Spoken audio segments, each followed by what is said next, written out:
In Chapter 5, War of the Cities, we set up a trap for the Picts, hoping that they come back to their last remaining city so that we can eliminate them. Let's see how that worked out.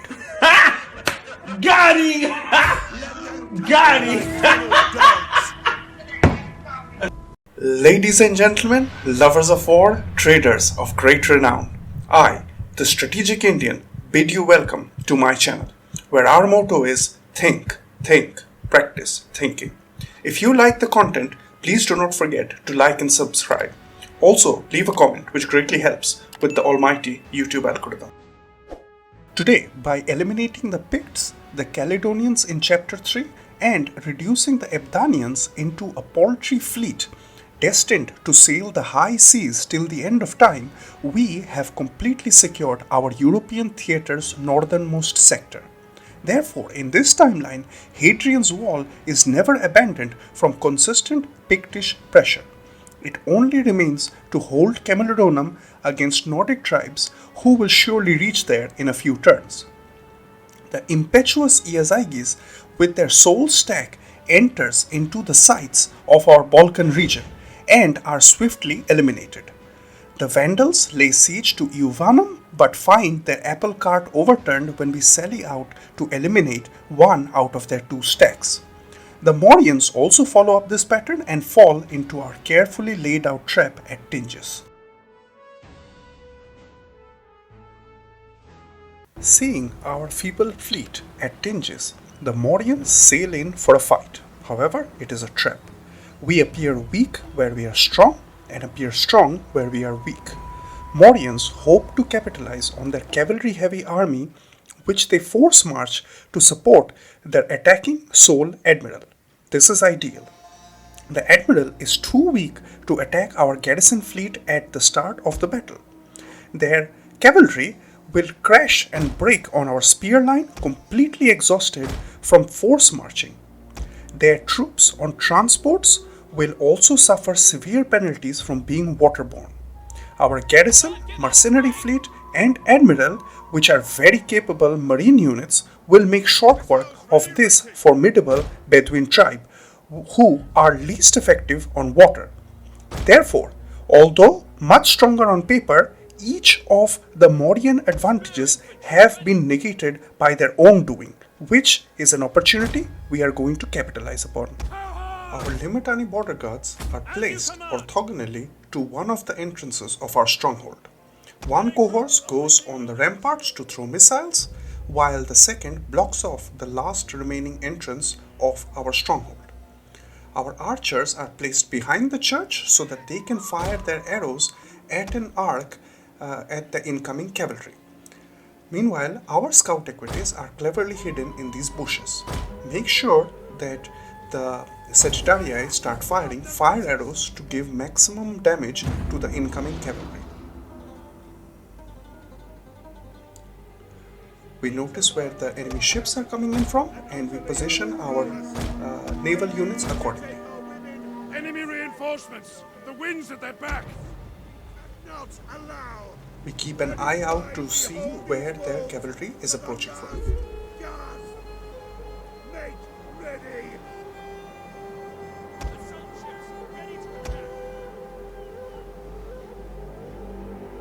Our light Roman marines are sent in to attack one of their desert tribesmen. That is a priority unit to take out, while our javelins are sent to the thick of their ships so that they can quickly rake up their kills. As you can see, their admiral is not moving, clearly scared of the numerical advantage that we have on the water. There, our ships are moving in. Our Roman light marines are going to go in. We move our general, our admiral in such a manner so that the two paths do not intersect. There, we can see where their cavalry is coming from. We have the Limitani border guards to greet them, and also our cavalry is hidden. In case they're coming from the other side, make sure that you move the scout equities out. Our artillery Livonian ship has got only 9 ammunition units, so it's best to take those shots yourself only when you're sure that you'll be able to take them. So we reposition, we send our general behind one of the desert tribesmen, It takes 2 shots from our artillery ship to sink one of their transport troops entirely. So here we take the first shot.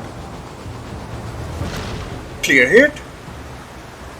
There we go. You can see that ship is badly damaged. Second shot. Let's wait for it. And fire. There we go. We move our admiral immediately because if your admiral starts boarding a ship which is sinking, then they will just jump into the sea. So make sure you reposition them.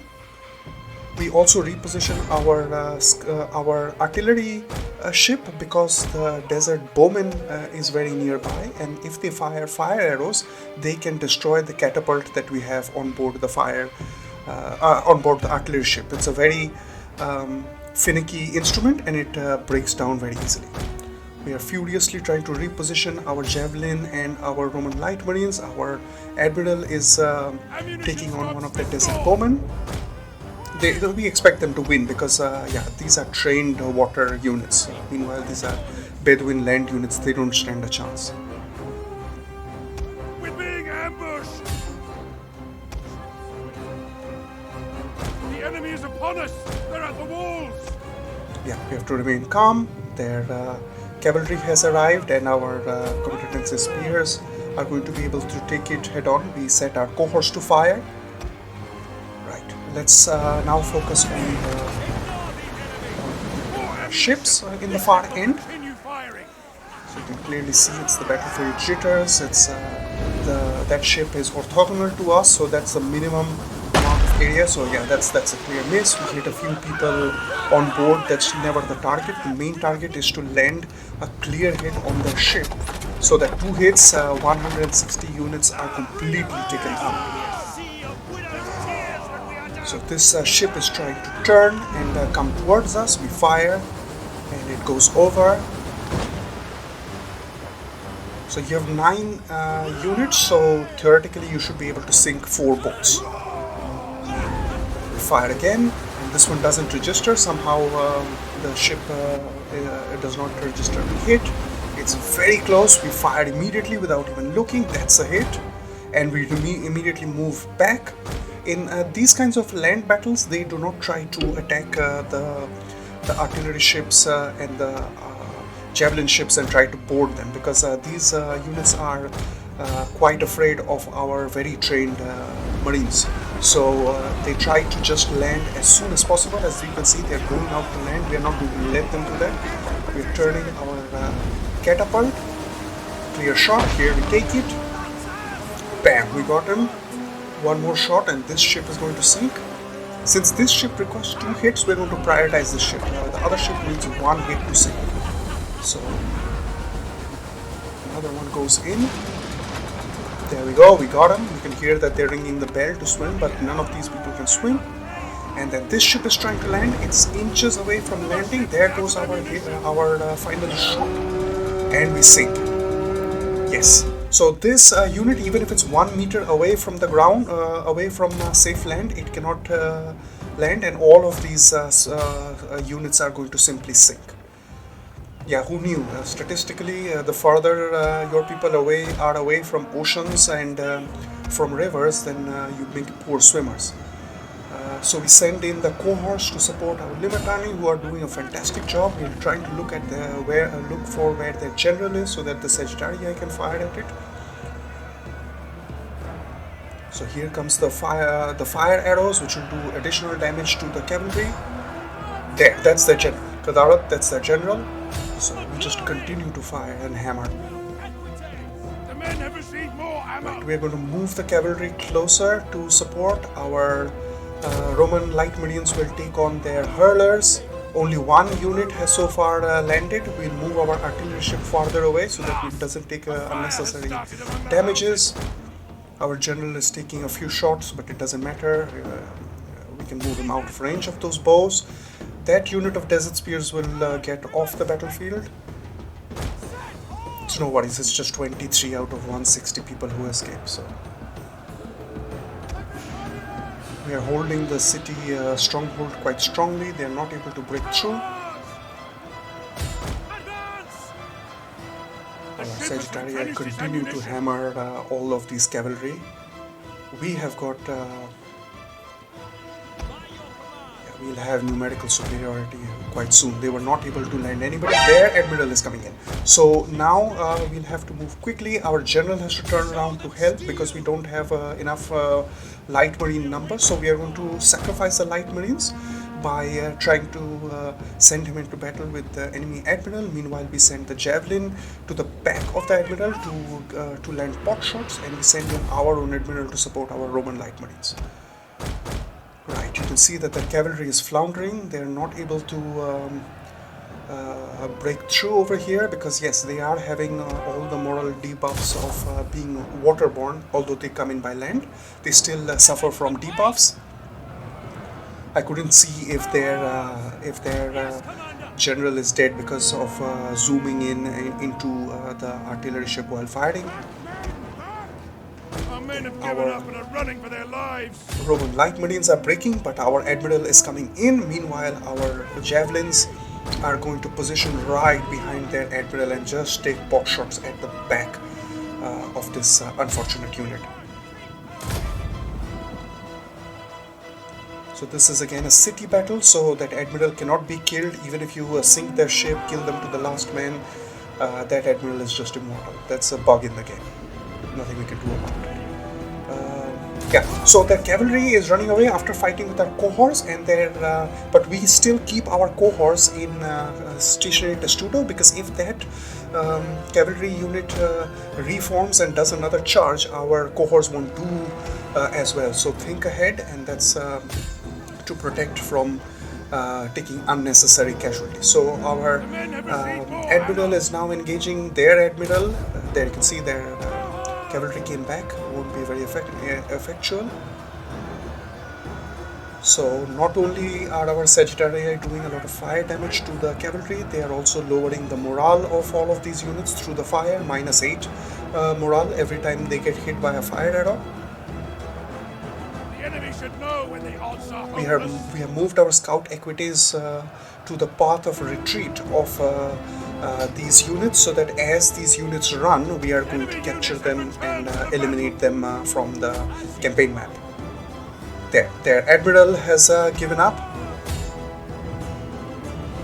Keep firing. We'll just Ammunition continue replenished. firing, trying to reduce the numbers, because it's nice that that they don't get a new admiral, because it will still say that they have 1 or 2 people left in that admiral ship, so they don't get a free admiral. There we go. We have the mass rout happening. 1 small unit of archers are remaining. All of their cavalry are running for their lives. We're going to send in our cohorts to take out these archers. Okay, their courage fails them. We're going to do a bit of a mop-up, but this is fantastic. This is a very enjoyable fight. I really enjoy doing this fight. Yeah. Great. Heroic victory again. Very few of their units actually got away. And what this will allow us to do is to take whatever units we're going to train and send them directly to the capital city of the Maurians and take them out while they are holed up in their city. Right. So they retreat. Fleets reporting.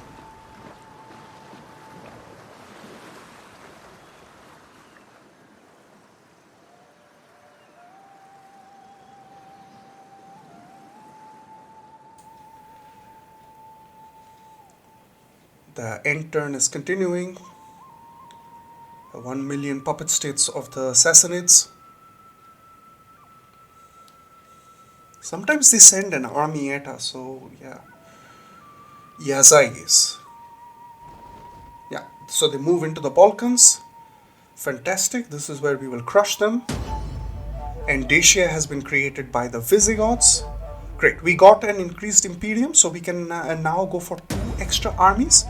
Remember, the Dacians are a special breed of headache, because what they are going to do is they're going to build a gigantic army of Comitatense spear and send them hurtling to Domavia. So we have a guardhouse being built over there, but this really requires us to send to get another army to go and destroy the Dacians and raise their city to the ground. It's really a pain. So this is a terrible faction to emerge. The other factions are much less of a headache. We're going to go directly in to the Iazyges. We're going to do the fight manually, of course. There we can see that they think that they have numbers on their side. So I'll see you guys on the battlefield.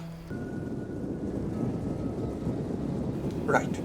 So the first step is to be able to waste all of their arrows. So we move our units which are capable of getting into stationary testudos forward and soak in their arrow fire. We have enough comitatense spears over here. Previously we had to, sometimes we have to use cohorts because they are also able to get into stationary testudo, but they're not very good on taking cavalry charges on their face or projectiles in their face. Limitani border guards and the spear line is much better in that respect. So there we ensure that all the units start firing, and now it's just to peacefully and patiently wait out this murderous fire. If these are non-Roman infantry units, they would have gotten completely shredded by archers. So there we waited, and all of their projectile units are done right now. We had to take a few losses, so we thinned our front line to 3 comitatense spear, which are the strongest. The weakest comitatense spear was sent back, and probably to go and hold up a front, one of our probably the left flank, which is also guarded by our pike line. So our pike line will move to the front. Make sure we go in this configuration so that they are hidden behind the Limitani border guards, and we send forward one of our scout equities to bait their cavalry to charge us. So we have cavalry on either end because they have cavalry superiority over here. We don't have enough cavalry, so we're going to bait their cavalry to charge us and get tangled into the pike and spear line. So we can see that they are trying to outflank us. Our general is in mobile testudo and will be able to take a charge. We move our scout cavalry back. So our general will be over there, and here we are forced to do a direct charge, and we send in our javs, our foot javelin to support. We move our jav cav to help on the left flank. Our scout equities and our Germanic cavalry is now going to engage. We are not going to fire into this mass because then our cavalry will be getting annihilated from friendly fire. We move our Jav Cav to the back of this line, which we have now arrested in place. Our Germanic Jav Cav is taking a lot of punishment, but it's okay, we'll hold it. So we send in our Jav Cav in skirmish mode to throw their projectiles.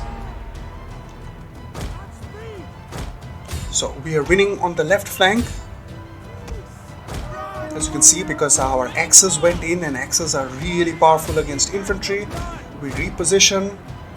Our javelins are continuing to pepper, so we send forward our Limitani over here to get to catch this charge. So we did that. They didn't fare very well, but yeah, we had to do that, and our axes will go into support. Enemy units have rallied and returned to the battle. Right, on the right flank we have destroyed their cavalry, so now they don't have enough cavalry to dominate the field. They just have one cavalry unit to 3 of ours. Our cavalry will be trying to take out the remnants of their horse units.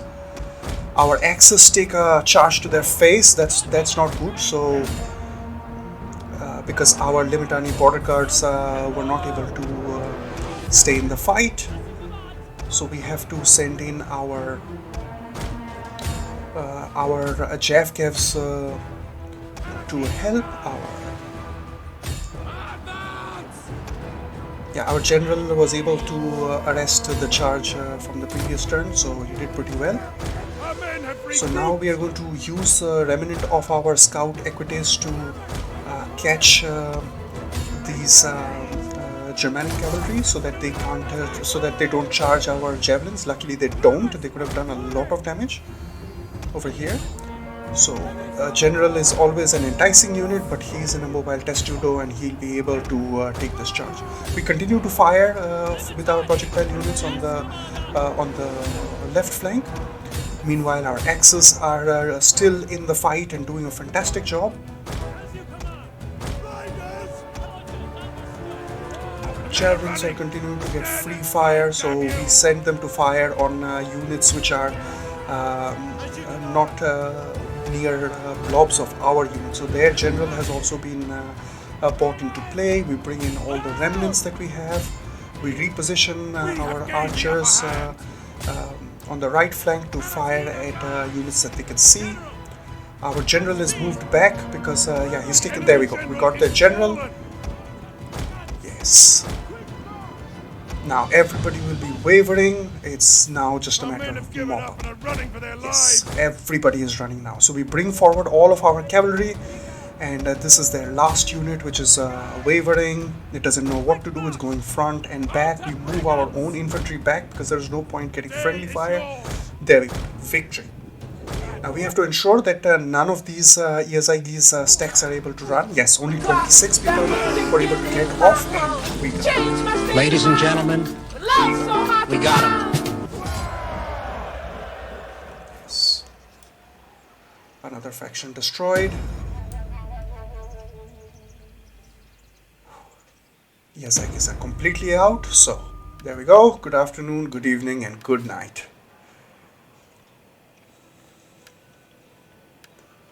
We're gonna think about raising Legion to help against the Vandals. So we make sure we move him behind Iuvanum so that the Vandals doesn't jump them. We'll have to think about what to do. So we'll put in some Comitarense spears because we did the research. Now, in Scotland, so Caledonia at Hibernia, let's see if we got the Picts move in closer. There we go. There we go. Got it!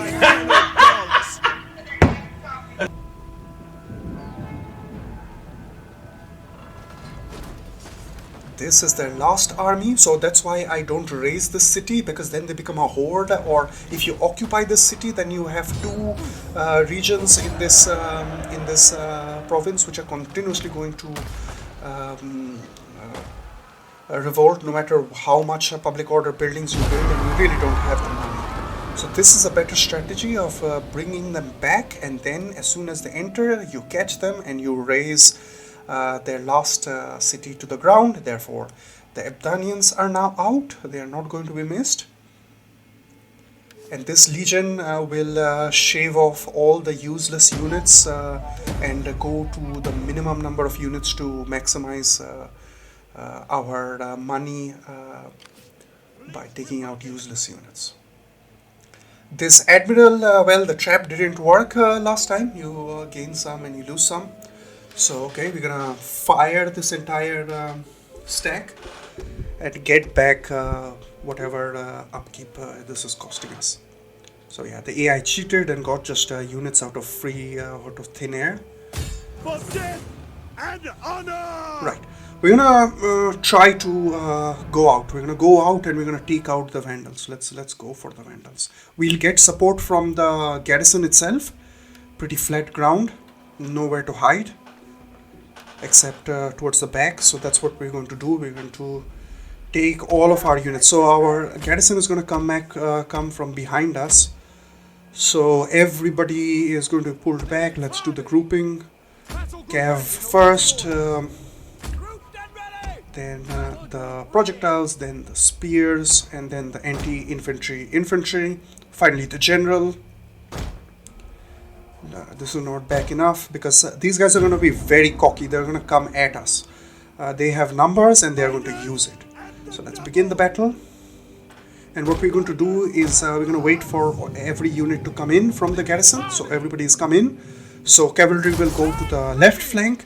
All of our ranged units have been moved to hide in the desert on the left flank. So if the enemy can't see them, they won't send cavalry against them. We are going to keep our pikes at the back because while they are firing their projectiles, the pikes have got no armor. They basically have like cotton shirts on. So they're going to stay at the back so that they don't get peppered. Meanwhile, our spear and cohorts line are going to absorb the fire. It's pretty murderous. They're sending forward a axe unit, which is very worrisome. So with the weaker pikes, we're gonna keep them nearby so that at the last moment they're sent forward to minimize the damage they take from the arrows. Okay, and one of their calves are also coming forward. They're going to be a bit impetuous. Let them charge. Come on. Let me show you what Roman infantry is capable of. And meanwhile, I send the pikes to support the front line. There, you ain't got nothing. You ain't got nothing, son. So the other cavalry is coming in. So we move the Jav Cav back. We move our Germanic Cav to meet them, which is going to be really hard. So we send our scout equities to help, and we move our Jav Cav behind this unit which is charged. We were really lucky that their axe units got completely annihilated because the pikes were placed in position at the right time, and then they just walked into the pikes and got impaled. So we didn't have to use our general. We're going to move him back and make sure that he's in testudo form. And we're going to move the main pike line back so that they take less losses. I still keep the pikes nearby because I don't know how long these particular units are going to be in the fight. Always keep your pikes in such a manner that they are behind. Okay, so they noticed one of our calves which we had placed in the jungle. So this cav is there to just lure them into the jungle, but they don't take the bait because we have a lot of projectile units. So they're coming in for another charge. We place our cohorts into a stationary testudo, and our pike line is also there. So this cavalry is not going to do any damage, and it's going to also get hammered by our projectile line. Right. So on the left flank, we have made one of their horses run. So our very weak Germanic cavalry and our full garrison scout equities did a fantastic job for the numbers that we have. This is amazing. This is one of the best possible outcomes that we can. We have to be mindful that we place our units in such a manner that we catch maximum number of people who are running away. So we can see that one of their Germanic cav is running away, but it has more than 10 units. We don't want this unit to run away. So the right flank cavalry has to ensure that it goes and catches this unit and brings it down to less than 10.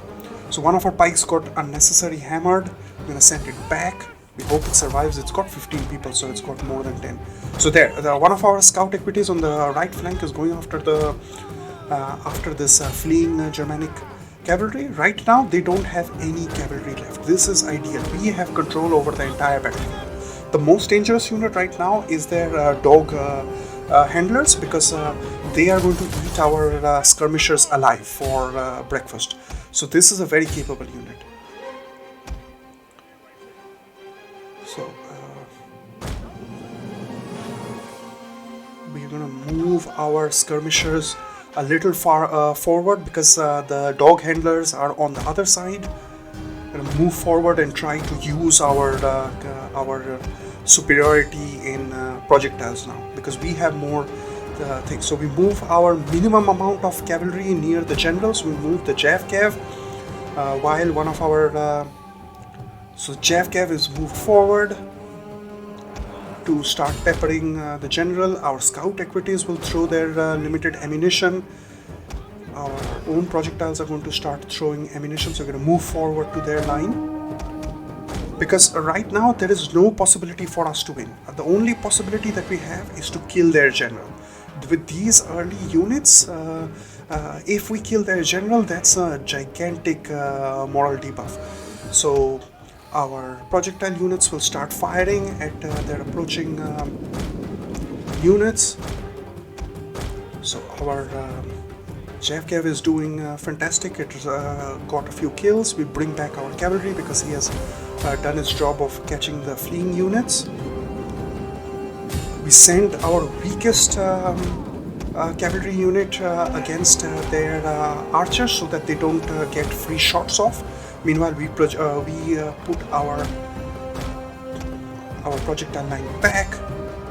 So we put them on skirmish because it's getting really hard. We are sending them so that they fire towards the back of this approaching line.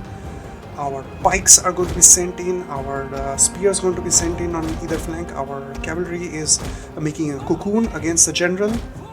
Our one strong unit of scout equities is charging their archers. So pike units are going in to support the front line.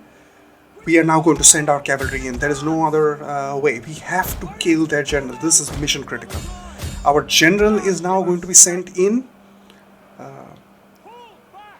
We're going to try. Our center line is not holding because their axe units have come in, and there is really nothing that we can do about this. Our general is now sent in. We sent in the general towards their Germanic levies, which are weak units, so our general will be able to do a bit of damage. Our pike is not able to reposition very well, so we'll try to send him as best as we can. Our projectiles will try to do damage while they're trying to run away. Our archers, it's very important to have one archer unit survive, because that archer unit will be able to send out whistling shots, which can destroy the morale of such weak early units of the enemy. So we send in as whatever troops rally.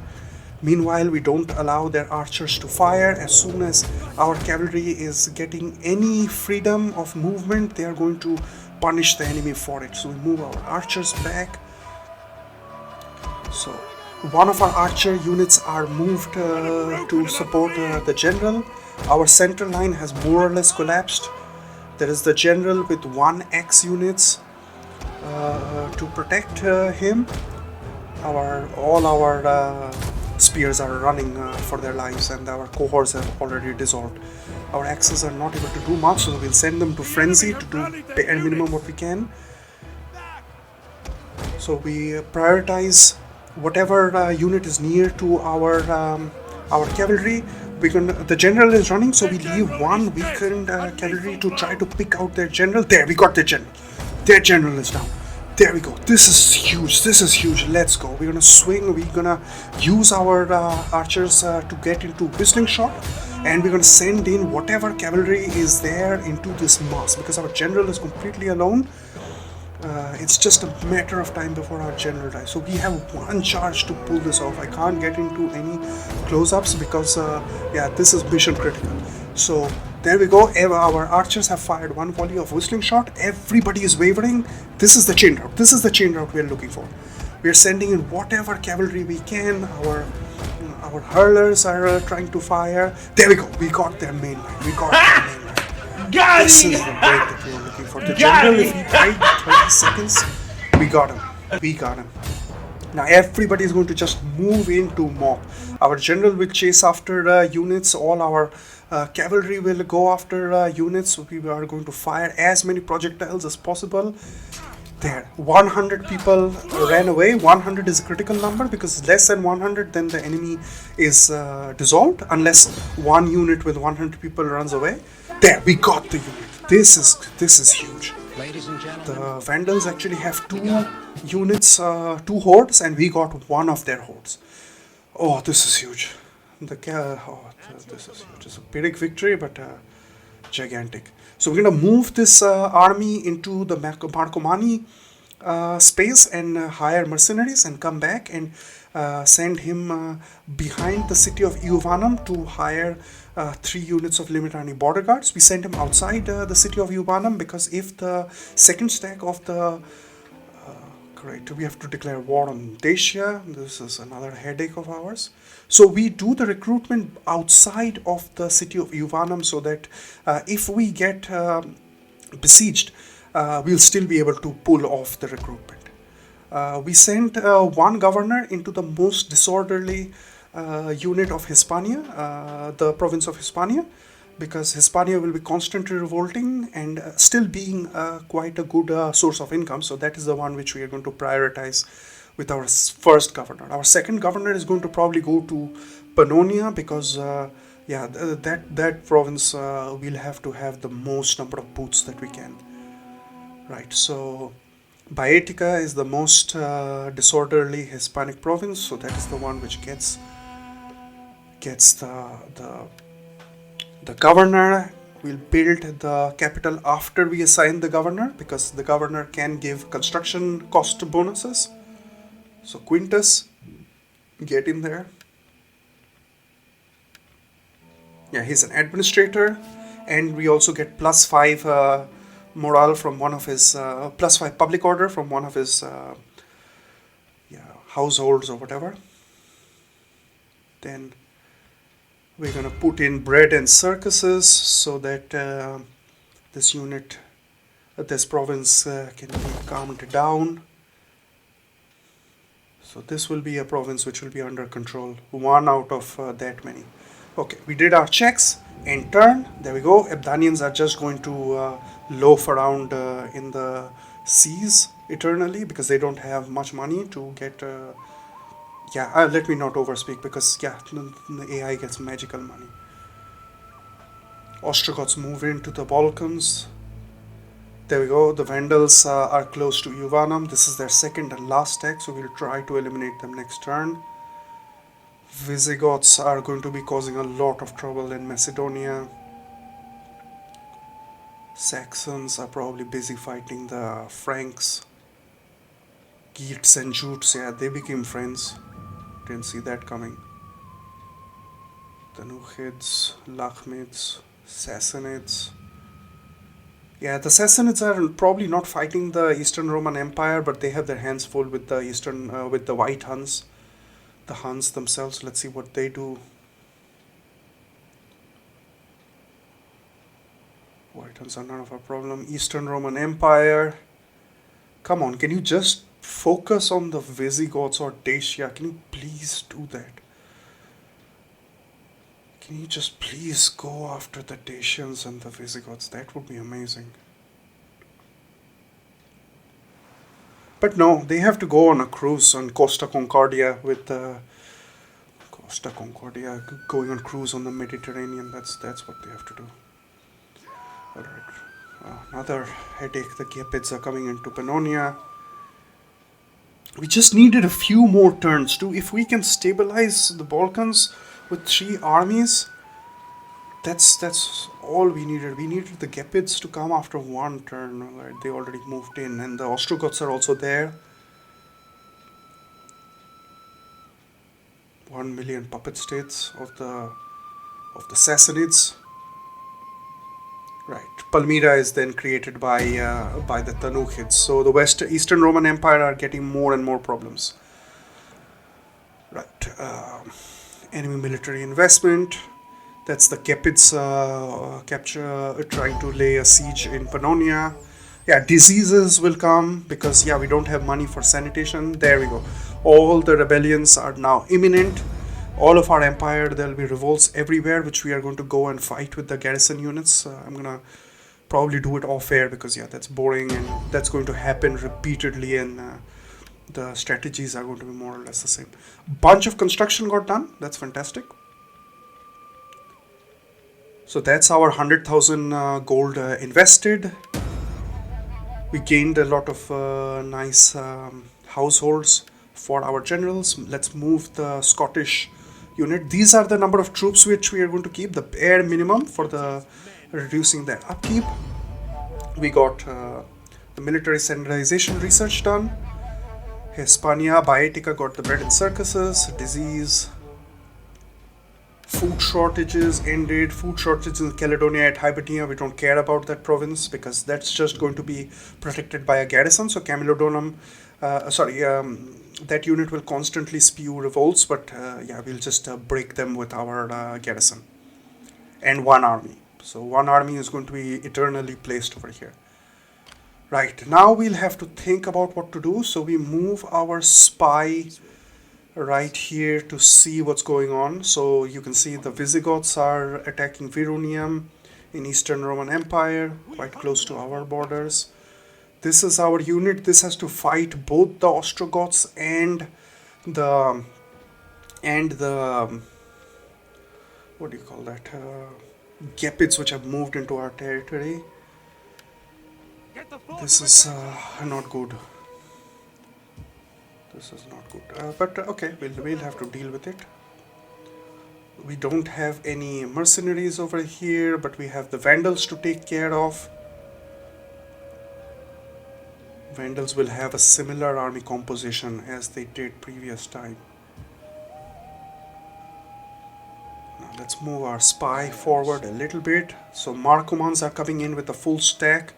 This is a bit of a dangerous stack because they bring a lot of pikes and spears, which can be sometimes very difficult to work against. So it depends on whatever will remain after our fight with the Vandals, that will have to go and fight with this incoming unit of oh god, the Huns are near Sopine and Savaria. So man, so this army has to now move to Savaria. Savaria has got a nice garrison. Right, so you need to move all the way to support in Savaria. No, it has to go inside Savaria, because if it is outside, it will still, the Huns will be able to attack it, and then we'll be caught outside the city. We don't want to do that. Let's train some units, because it has got a rally field. So 1 unit of Levis Amature, 3 units of Legio. We'll have to balance it. Yeah, this was unexpected. So they force marched over here because they were pretty far away. They forced marched over here. So now our armies are in. So we don't have anything to protect Sopinai. It's got a weak garrison because it'll take 1 more turn for the guardhouse to be built. So I'll have to think about what to do over here, because we have 2 armies and 3 places that we need them. That's the challenges of the Western Roman Empire playing at legendary difficulty. This is total war. So we can raise a general over here. We have 2 patricians that we can raise. So I'll have to come back to this one. I have to think about this a little bit. Let's move our spies around a bit, see what's around. This spy will bring it back. Let's see where the Huns are. So that's the Hunnic unit. Let's go and hinder this unit. Destruction and chaos. Success. Oh, this is good. This is good. So this unit will probably be not able to reach Sopine, but we can't take any chances because this is a very capable army. It's weak, but it's all horse archers.